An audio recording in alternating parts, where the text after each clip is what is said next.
Assalamualaikum warahmatullahi wabarakatuh. Perkenalkan, nama saya Jessica Ayu dari kelas SI 20C. Baik, di sini saya akan menjelaskan dari tugas proyek mata kuliah sistem operasi. Yang pertama yaitu pengertian dari konkurensi. Konkurensi merupakan landasan umum perancangan sistem operasi. Proses-proses disebut konkuren jika proses-proses berada pada saat yang sama. Dikatakan sebagai landasan umum perancangan sistem operasi karena dalam menciptakan suatu sistem operasi tersebut umumnya harus bisa menjalankan beberapa proses atau lebih dari satu proses pada saat yang bersamaan.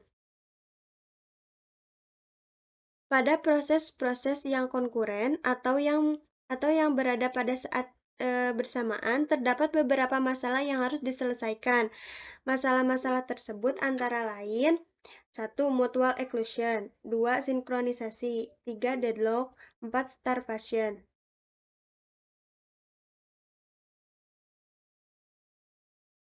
Prinsip-prinsip konkurensi yang pertama yaitu alokasi waktu proses untuk proses-proses.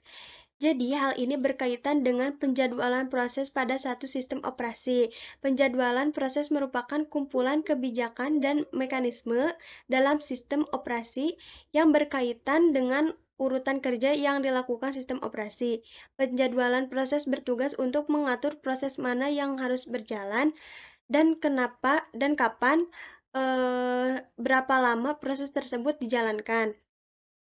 Yang kedua yaitu pemakaian bersama dan persaingan untuk mendapatkan sumber daya. Dalam hal ini, sebuah sistem operasi harus bisa mengatur pemakaian sumber daya pada saat terjadi konkurensi. Sumber daya yang ada jumlahnya terbatas, sehingga pada saat banyak proses yang berjalan, sistem harus dapat mengatur pengalokasian sumber daya agar tidak terjadi starvation. Selain itu, terdapat juga sumber daya yang tidak bersifat shareable atau tidak dapat digunakan secara bersamaan. Sumber daya seperti itu disebut sumber daya kritis. Yang ketiga yaitu komunikasi antar proses. Untuk mengatur kegiatan proses yang berjalan bersamaan, mereka harus dapat saling berkomunikasi. Jadi, di mana proses yang ingin dikomunikasikan itu harus memiliki sebuah cara untuk berkomunikasi atau satu dengan yang lainnya. Mereka dapat menggunakan komunikasi secara langsung atau tidak langsung. Yang keempat yaitu sinkronisasi aktivitas banyak proses. Sinkronisasi aktivitas banyak proses ini mencakup semua hal di atas. Untuk terjadinya sinkronisasi antara proses-proses yang berjalan, diperlukannya komunikasi antara proses yang berjalan. Seperti proses-proses tersebut berkomunikasi, sistem akan dapat membagi sumber daya yang ada, baik itu sumber daya kritis atau tidaknya. Selain itu, sistem juga dapat mengatur penjadwalan proses dengan baik. Selanjutnya yaitu konkurensi dapat muncul pada konteks berbeda. Antara lain, yang pertama yaitu banyak aplikasi atau multiple application. Multiprogramming memungkinkan banyak proses sekaligus dijalankan. Proses-proses dapat berasal dari aplikasi yang berbeda. Pada sistem multiprogramming bisa terdapat banyak aplikasi sekaligus yang dijalankan di sistem komputer. Yang kedua yaitu aplikasi terstruktur. Perluasan prinsip perancangan modular pemrograman terstruktur adalah suatu aplikasi dapat secara efektif diimplementasikan sebagai sekumpulan proses. Dengan sekumpulan proses, maka tiap proses menyediakan suatu layanan spesifikasi tertentu. Yang ketiga yaitu struktur sistem operasi. Keunggulan dari strukturalisasi ini dapat juga diterapkan ke pemrograman sistem. Beberapa sistem operasi aktual yang dipasarkan yang sedang dalam riset telah diimplementasikan sebagai sekumpulan proses. Sistem operasi bermodelkan klien atau server menggunakan pendekatan ini. Selanjutnya yaitu interaksi antar proses. Yang pertama, ada proses tidak saling mengetahui keberadaannya. Jadi proses seperti ini merupakan proses yang tidak dimaksud untuk bekerja sama.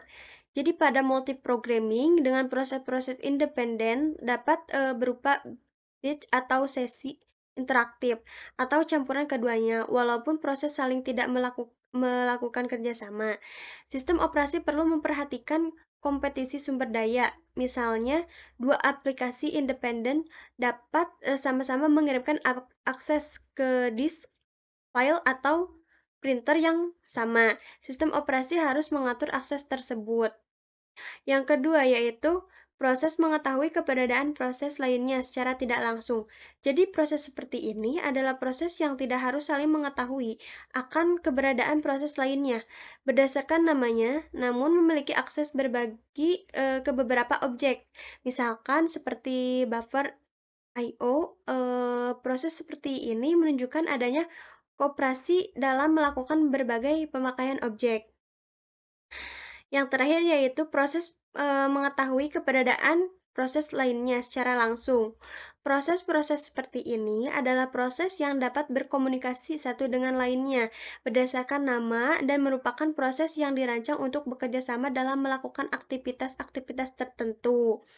Demikian pula, proses seperti ini menunjukkan adanya koperasi.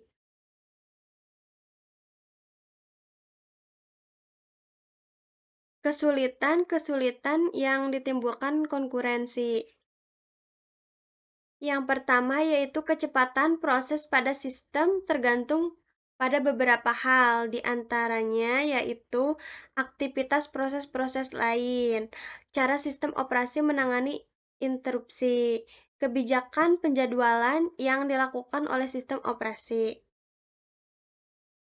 Dan yang kedua yaitu beberapa kesulitan yang dapat muncul, di antaranya pemakaian sumber daya global.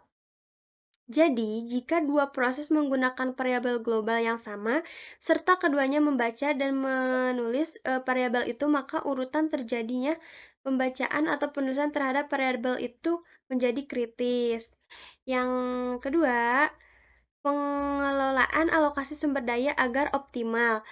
Jika proses A meminta suatu kendala masuk atau keluaran tertentu dan dapat terjadi kemudian proses A disuspend sebelum menggunakan kanal itu. Jika sistem operasi mengunci kanal tersebut dan orang lain tidak dapat menggunakannya, maka akan terjadi inefisiensi. Yang ketiga, pencarian kesalahan pemrograman. Pencarian kesalahan pada pemrograman konkuren lebih sulit dibandingkan dengan pencarian kesalahan pada program-program sekuen. Yang ketiga yaitu ada proses-proses konkuren mengharuskan beberapa hal yang harus ditangani.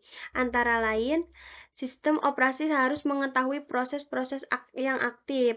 Sistem operasi harus mengalokasikan dan mendealokasikan beragam sumber daya untuk tiap proses aktif. Sumber daya yang harus dikelola antara lain waktu proses, memori, berkas-berkas, perangkat I/O, dan kemudian sistem operasi harus memproteksi data dan sumber daya fisik masing-masing proses dari gangguan proses-proses lain. Hasil-hasil proses harus independen terhadap kecepatan relatif proses-proses ini di mana eksekusi dilakukan.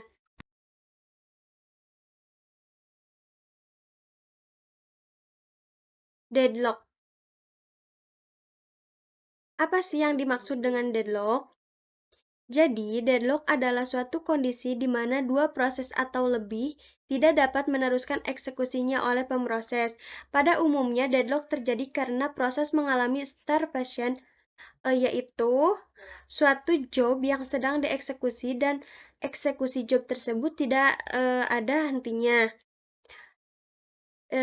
Tidak diketahui kapan berhentinya proses tersebut atau bahkan job yang antri bisa dikatakan.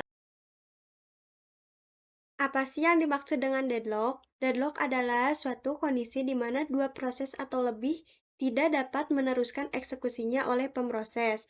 Pada umumnya, deadlock terjadi karena proses mengalami starvation, eh, yaitu suatu job yang sedang dieksekusi dan eksekusi job tersebut tidak ada hentinya. Tidak diketahui kapan berhentinya proses tersebut atau bahkan job yang antri bisa dikatakan mempunyai status mati. Padahal proses-proses lain sedang menunggu sumber daya proses.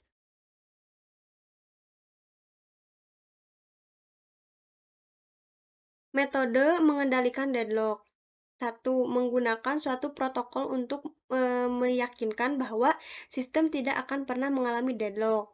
Yang kedua, mengizinkan sistem mengalami deadlock, namun kemudian harus segera dapat memperbaikinya. Yang ketiga, mengabaikan semua masalah dan menganggap deadlock tidak akan pernah terjadi lagi di dalam sistem. Strategi untuk menghadapi deadlock. A. Mengabaikan adanya deadlock. Satu, memastikan bahwa deadlock tidak akan pernah ada, bahkan dengan metode pencegahan, dengan mencegah 4 kondisi deadlock agar tidak akan pernah terjadi. Metode menghindari deadlock yaitu mengizinkan 4 kondisi deadlock, tetapi menghentikan setiap proses yang kemungkinan mencapai deadlock. Kedua, membiarkan deadlock untuk terjadi, mendekatkan terjadi, pendekatan ini membutuhkan dua metode yang saling mendukung, yaitu pendeteksian deadlock untuk mengidentifikasi ketika deadlock terjadi, pemulihan deadlock, mengembalikan kembali sumber daya yang dibutuhkan pada proses yang memintanya.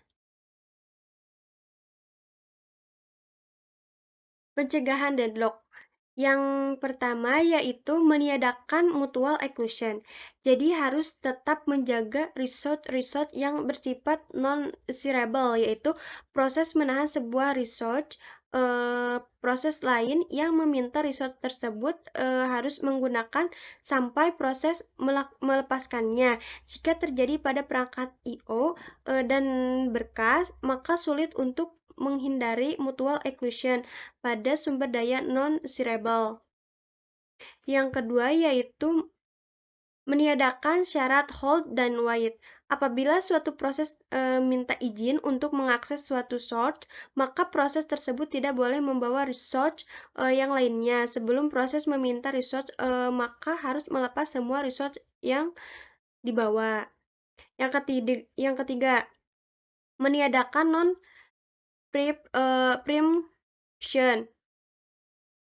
Jika suatu proses meminta izin mengakses resource, sementara resource tersebut tidak dapat dipenuhi secepatnya, maka proses tersebut harus membebaskan semua resource terlebih dahulu. Yang keempat yaitu menyediakan circular wait, memberi nomor pada setiap resource yang ada, dan setiap resource hanya boleh mengakses resource setiap berurutan. Mendeteksi deadlock dan memulihkan deadlock. Metode deteksi digunakan pada saat sistem yang mengizinkan terjadinya deadlock. Tujuan metode ini adalah memeriksa apakah telah terjadi deadlock dan menentukan proses-proses dan sumber daya yang terlibat deadlock secara presisi. Begitu telah dapat ditentukan, sistem dipulihkan dari deadlock dengan metode pemulihan. Metode pemulihan dari deadlock ini berupa untuk menghilangkan deadlock dari sistem sehingga sistem beroperasi kembali, bebas dari deadlock. Proses-proses yang terjadi deadlock memungkinkan dapat menyelesaikan eksekusi dan membebaskan sumber dayanya. Simulasi mengenai deadlock. Baik, di sini saya akan membuat 4 program. Langsung saja klik compiler. Dan di sini saya sudah membuat programnya dan langsung saja kita pastekan. Program P1 yaitu akan mengalokasikan resource 1 dan resource 2. Klik compile, kemudian save, beri nama P1. Kemudian login memori. compiler lagi, edit sort, new, kopikan program yang tadi, ganti program P1 ini dengan P2, dan result yang pertama ini menjadi 2, yang kedua menjadi 3. Compile, save, di nama P2, load in memory. Selanjutnya, ulangi hal yang sama seperti tadi, new, pastekan lagi. Program P1 ini diubah menjadi P3 dan result yang pertama ini menjadi 3 dan yang kedua ini menjadi 4. Compile, save, P3.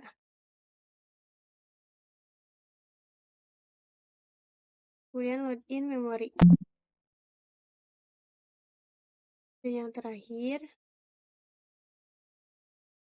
itu program P4, resultnya diubah menjadi 4, dan result yang keduanya yaitu diubah jadi 1. Compile, save, P4, load in memory. Nah, baik, jika sudah selesai, maka berikutnya kita buka halaman OS Simulator.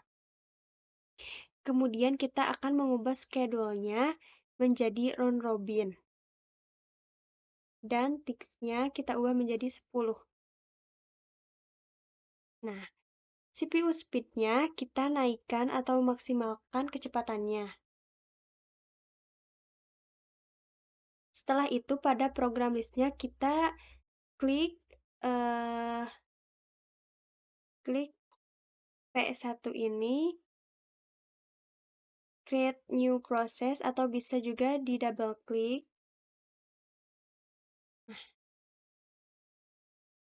seperti ini. Jika sudah, klik menu start, view research.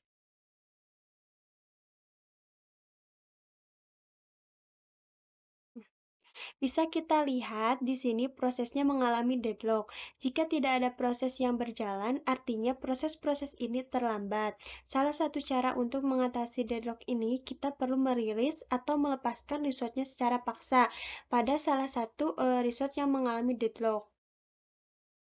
Kita ambil contoh yang R1 ini. Maka kita rilis. Apakah akan berubah semuanya?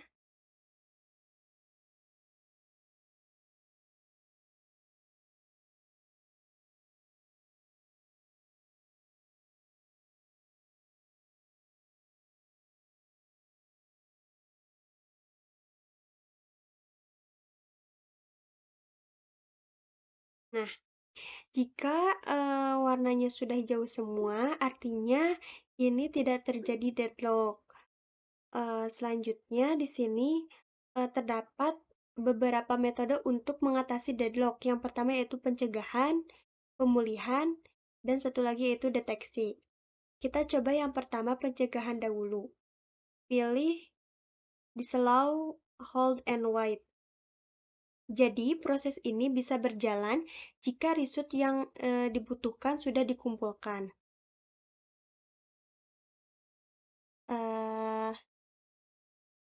Programnya masukkan lagi.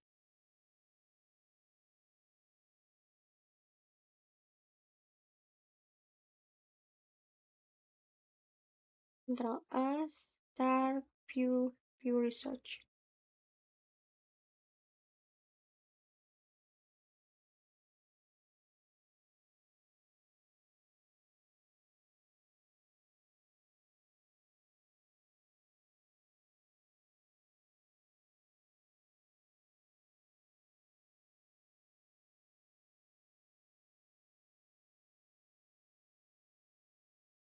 Kita tunggu dahulu. apakah terjadi deadlock atau tidak.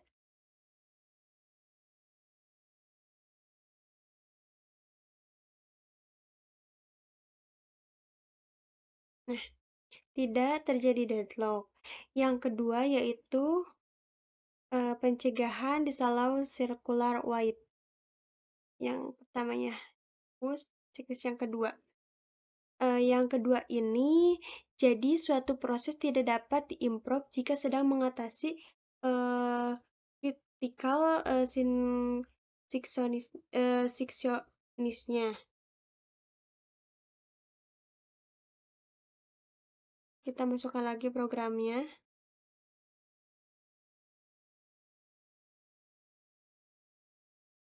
Control O, Start View Research.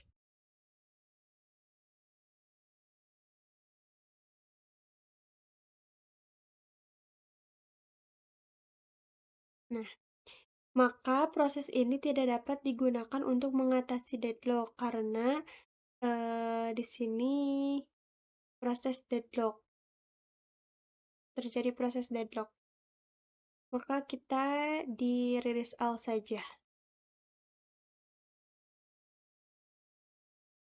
Nah, yang ketiga yaitu pencegahan usage total ordering.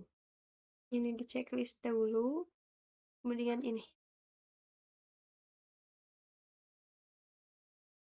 Kita tunggu dulu ini sampai selesai.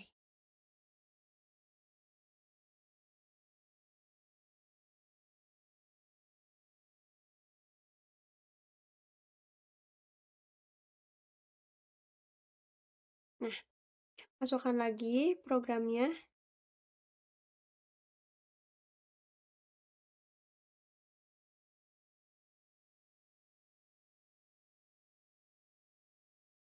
Control S atau S Control, stop, klik View Research.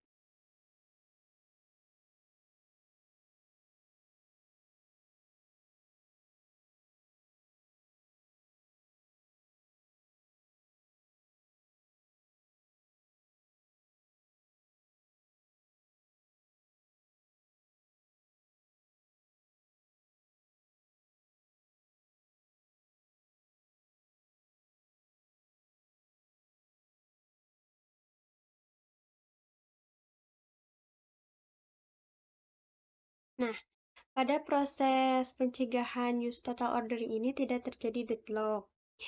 Selanjutnya yaitu pemulihan abort proses. Ini di checklist dahulu. Masukkan programnya.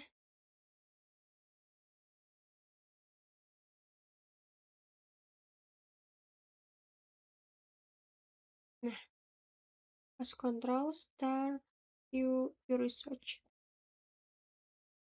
About proses ini jika tidak terjadi deadlock, maka salah satu prosesnya akan dibatalkan atau diprioritaskan dan juga result yang digunakannya.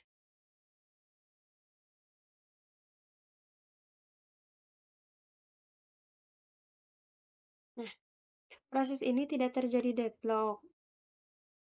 Selanjutnya yaitu preemptive research.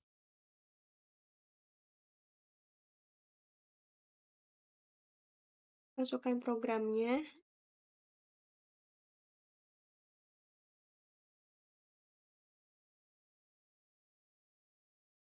Nah, control start view research. Jika tidak terjadi deadlock, maka salah satu prosesnya akan memberikan resultnya kepada maka salah satu prosesnya akan dibatalkan.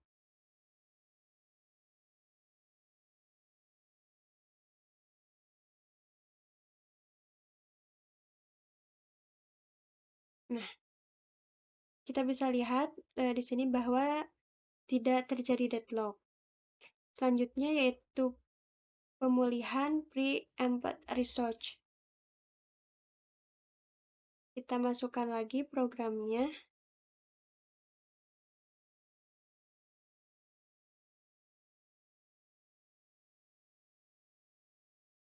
Pause control, start view research.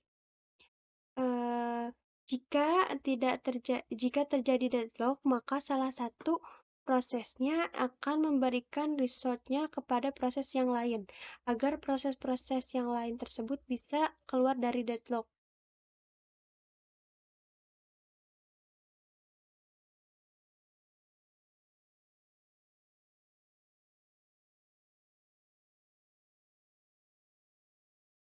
Nah, bisa kita lihat di sini bahwa tidak terjadi deadlock.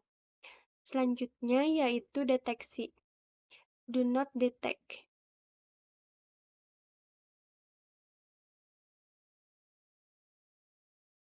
Kita masukkan programnya.